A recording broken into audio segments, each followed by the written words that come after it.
Senator Fazio, please. Thank you, Mr. Harrison, for coming in to testify. Do you know the total quantity of discretionary funds in question that the state allots every year that would be caught up in this proposed legislation? That's a good question. We've had a couple of our legal fellows kind of working through that. The way that they're sometimes allotted can be kind of hard to get like an annual dollar out.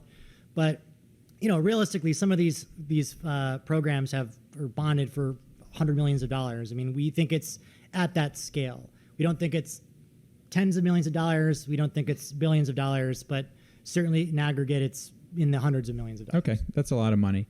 And obviously the state has up until now determined that there is a need for those funds in all sorts of municipalities with different densities as is. Correct? I mean, there are obviously a number of different regulations or requirements to apply for different grants. Some of them are transit oriented. Some of them are, you know, Main Street revitalization. It's a wide range of requirements. And that's part of the problem for towns trying to apply for a lot of this stuff. Yes. And my understanding is that currently this state administration could prioritize that funding for nuanced reasons, including for municipalities that would be prioritizing some form of transit-oriented development.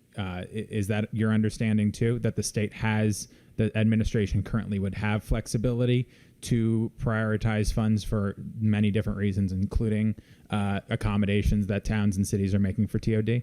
I mean, I suspect there are some competitive grants that just come as you are and apply and get it. I think there are some that the state oversees and can distribute. So I don't know what the breakdown of that would be, but I know in some cases where there are competitive grants and applications, some of that money is actually not fully distributed because either it's not shovel ready or a town doesn't know how to put something together.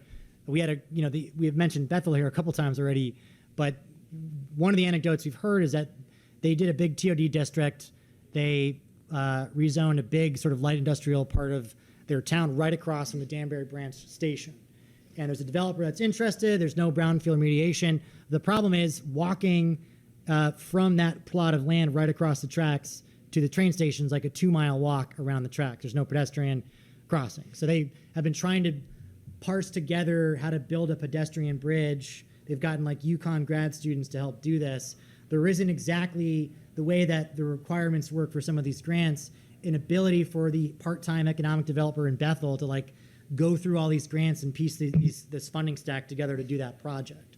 And sometimes on the agency side of this, where we've had conversations, is they'll say, we haven't even spent all the TOD money, so why do people care about this? And it's actually under the hood of that, well, it's actually fairly complicated towns in certain parts of their planning process to even get to that point to apply for grants. So we think there's a little bit of that kind of disconnect that Work, Live, Ride can clarify.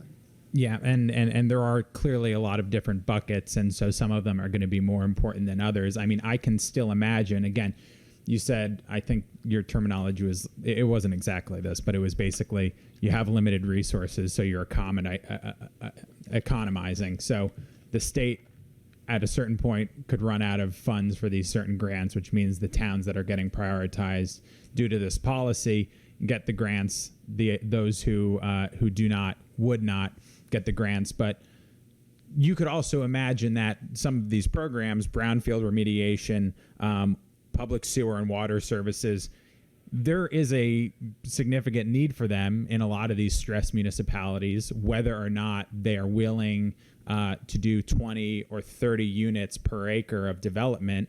And some of them may actually be moving to add density to do more development, but just not at such a rapid pace. So I do worry that a lot of these vital funds could be deprived of municipalities who are acting in good faith just because under this policy that they're not acting in such a prescriptive, they're not meeting all the prescriptions set out in Work, Live, Ride, including 20 to 30 units per acre, which might strike a lot of these towns as pretty significant. Do you worry about that kind of more hard and fast rule and the deprivation of funds from those towns that are still maybe acting in good faith but don't fit those 20 unit or 30 unit per acre requirements under the bill? based on our organizing, our outreach, I feel fairly confident that the good faith towns, as you reference, are eager to do these kinds of projects. And it's not that they're going to be 30 homes per acre in a distressed rural part of the state. We've tiered this out very much based on the population of a community, the infrastructure, the public transit infrastructure. So, and that, of course, is based on, empirical best evidence. For communities that want, or if they were qualified for 30 homes per acre, the majority of them are, of course, in our big cities that are distressed and are, frankly, automatically eligible because most of them have done some kind of TOD overlay. In certain communities, obviously with Greenwich, there's been some pushback about that. I don't know if that is philosophical of just not wanting any kind of change, or a good faith concern of, if we did it at 20 homes per acre, would you opt into it? I mean, I think that's a conversation I'm happy to have with the chair, Margarita Albin, and others. But I feel confident that we need to parse out the good faith communities that get that we have to grow, want to grow for all the reasons we've talked about, and the communities that, for whatever reason right now, do not want to do that. Because I don't want this to get lost in this conversation. We are in the midst of a devastating housing crisis. We do not have enough home ownership and home rentership across the state for low income, for mid income, and even moderate to working class income. That is the urgency that brings me to the table right now. So the pace that we've been going in Connecticut is obviously inadequate. And you can certainly criticize of the infrastructure funding this way or that, carrot or stick approach, but the governor said this, leaders of both parties have said this, we are not doing enough right now. We think that this is the best way to get ourselves out of this mindset of saying, well, we just can't do anymore, and we can't do enough, or we're doing enough at our own pace. There are absolutely good faith communities that are going to be benefited so much from this program because they can't get this stuff done themselves. I think there will be communities that are wrestling with this and trying to figure it out, that I think this will help it. It's going to be a lot easier at that P&Z level, where there's the 2 or 3 pro-homes people that say, I want to do this, we want to do this, but other folks will say, what about infrastructure? What about traffic? And now they can say, if we do this, we will get this technical support and funding from it. And I do sincerely believe that'll adjust a lot of the politics in some of these P&Zs to say, hey, let's give this a shot. It's not just some abstract thing to hope that zoning changes and works itself. Now there's a real program that can address these good faith concerns about traffic, infrastructure, and let's give it a chance, because our schools are aging, whatever infrastructure is aging, we need a tax base and we need a housing stock. So that's really the intention of it. Yeah, I think we're going a little bit far afield, the actual language, and I do encourage, there's a February, you went before the Greenwich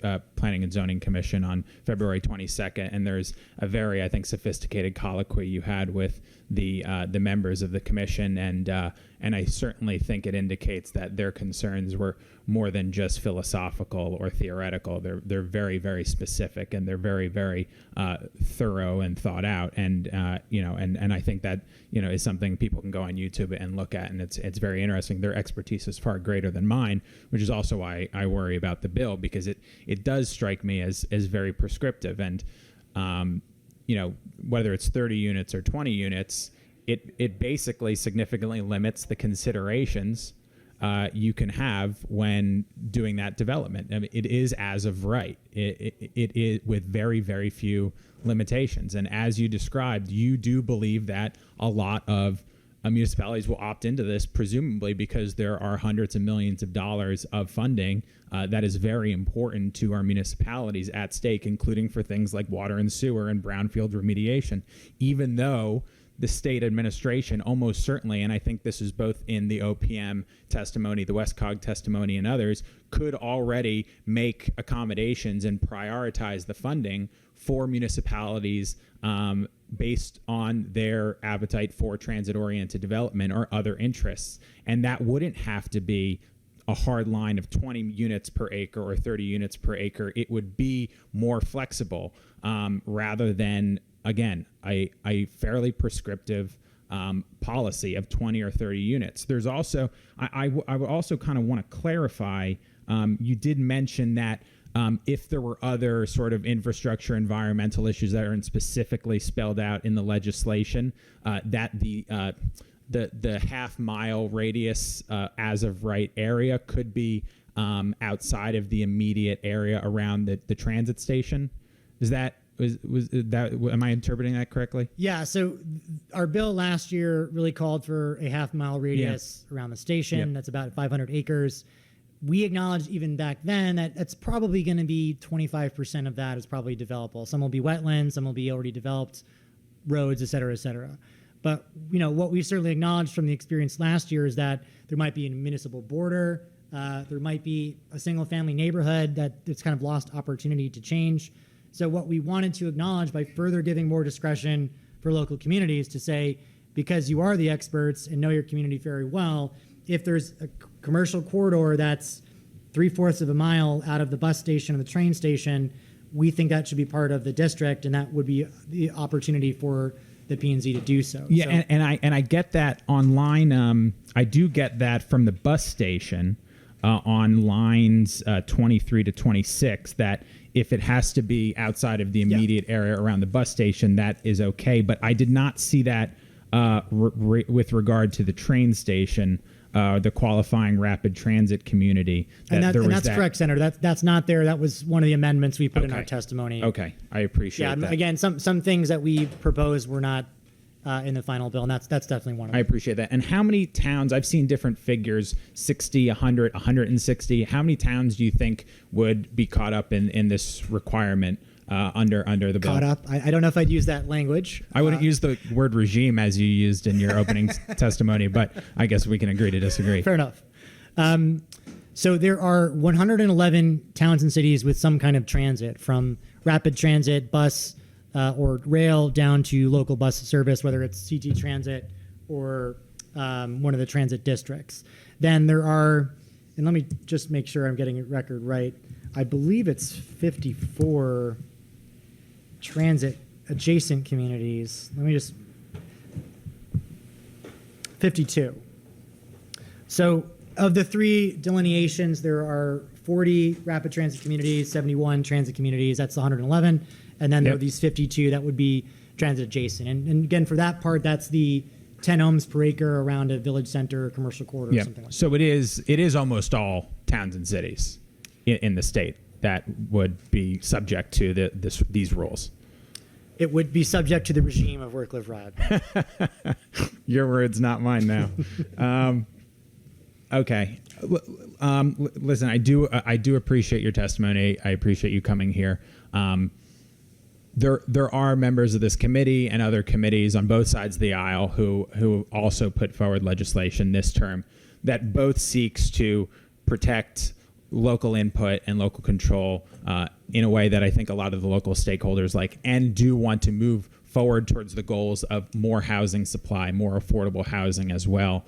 I do hope that members of the leadership in both the House and the Senate, outside advocates on both sides of this debate, alongside me and some of the other legislators who have proposed such legislation in the future, can come together on something that's more agreeable, that advances our affordable housing goals, our economic opportunity goals, and protects some of the local input in a way that's more satisfactory to some of our local leaders and stakeholders. But with that, I will give my time back, and I appreciate your coming in here as well as the indulgence of the chairs.